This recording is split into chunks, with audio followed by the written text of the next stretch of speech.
Hello everyone, and welcome to lesson 4.3, which is on writing equations. Now, as a setup for lesson 4.3, you can click on the video for lesson 3.1 to get a refresher on how to write expressions. And let's remember, the only real difference between an expression and an equation is that expressions do not have equal signs, where equations do have equal signs. So in lesson 3.1, we talked all about how to translate English sentences into math expressions or translate math expressions back to English sentences. So that lesson's a great review and a great setup for what we're going to do today that has more details on that. Since we've already covered that by the time we've gotten to 4.3, we're just going to pick up with what the new information for this lesson is. And the new information in this lesson is that anytime we see the word is, and I'll even add to that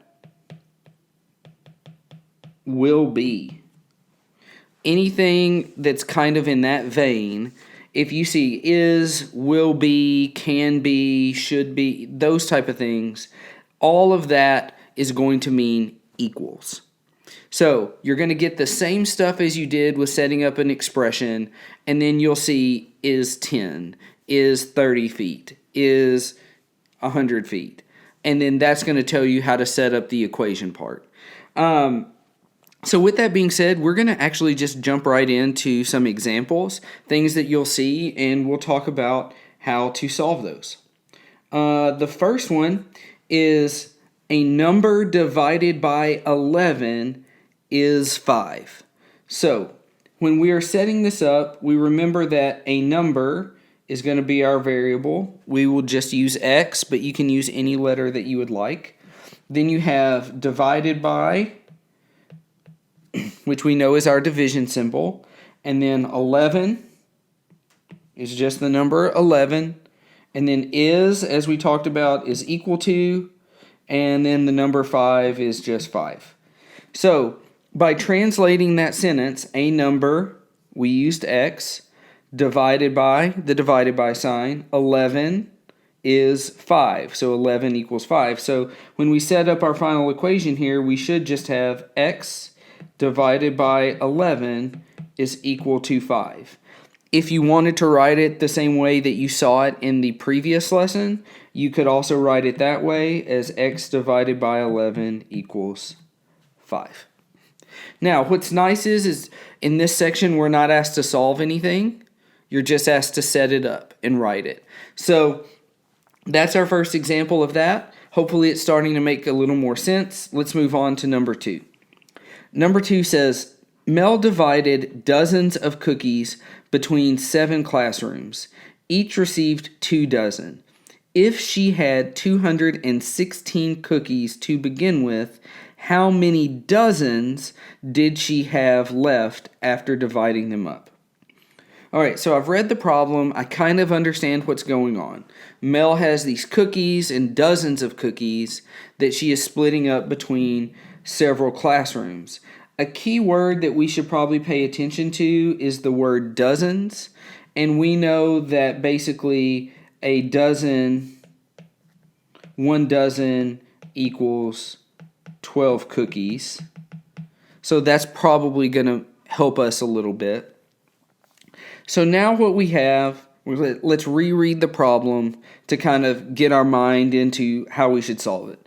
So Mel divided dozens of cookies between 7 classrooms. Now, sometimes when I get word problems that are hard for me to grasp, I like to draw things out. So I'm just going to draw these little boxes here for classrooms. We got 1, 2, 3, 4, 5, 6. Okay, so we got our 7 classrooms. So we know that Mel has divided dozens of cookies between 7 classrooms. Each received 2 dozen. So that means each got 24 cookies. So we're going to put 24 cookies in each class. That seems right. All right, so Mel divided dozens of cookies between 7 classrooms. Each received 2 dozen. Okay, cool. If she had 216 cookies to begin with, how many dozens did she have left after dividing them up? So, the first thing that we need to do is see how many cookies did she pass out. Well, she passed out 24 cookies to 7 classrooms.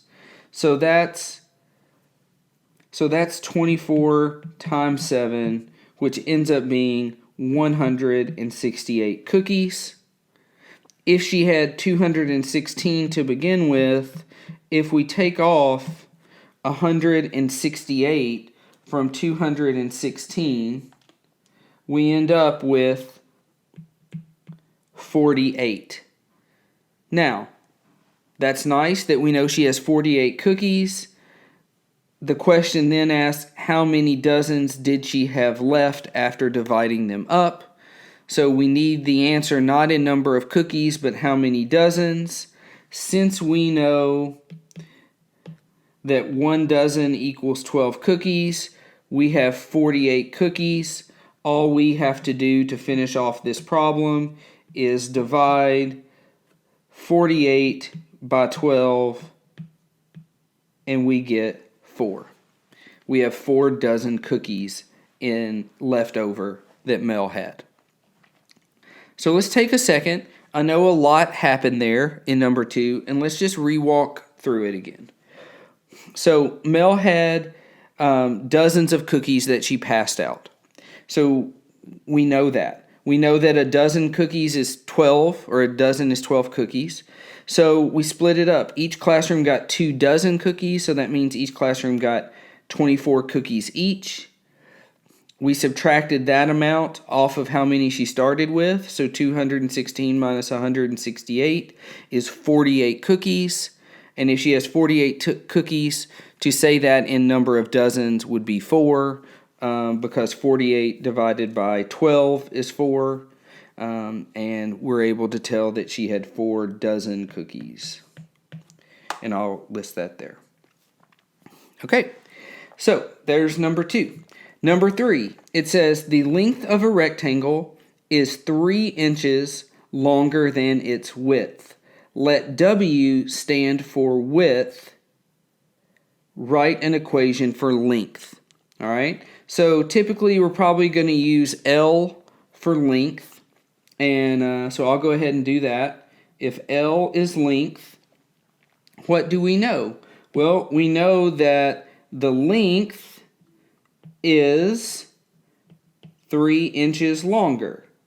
So, again, if we're rewriting things and rewriting equations, the length L is 3 inches longer. What math operation could stand for 3 inches longer? And I bet that's just going to be plus 3. It's the only one that makes sense. So, L equals plus 3, but what is it longer than? It's longer than the width. And we know that width has to be W. So, by putting all that together, the length is equal to the width plus 3. And now, what we've been able to do is we've been able to not only solve a word problem that you might get in this section, but we've also been able to translate 2 sentences into equations. So, number 1, a number is divided by 11 equals 5, or is 5. X divided by 11 equals 5. Here, in number 3, the length of a rectangle is 3 inches longer than its width. So, L for length is, again, means equals. And then 3 inches longer than is plus 3. Width was W, so L equals W plus 3. All right, so hopefully that has helped you guys with this section. I understand that there could be a lot of confusion. So if you are confused on anything, if you get lost, please reach out to me. Please ask for help. I'm here to help you. I'm here to clarify things and make things as simple as possible. So as always, hopefully this has helped. And if you have any questions, please let me know.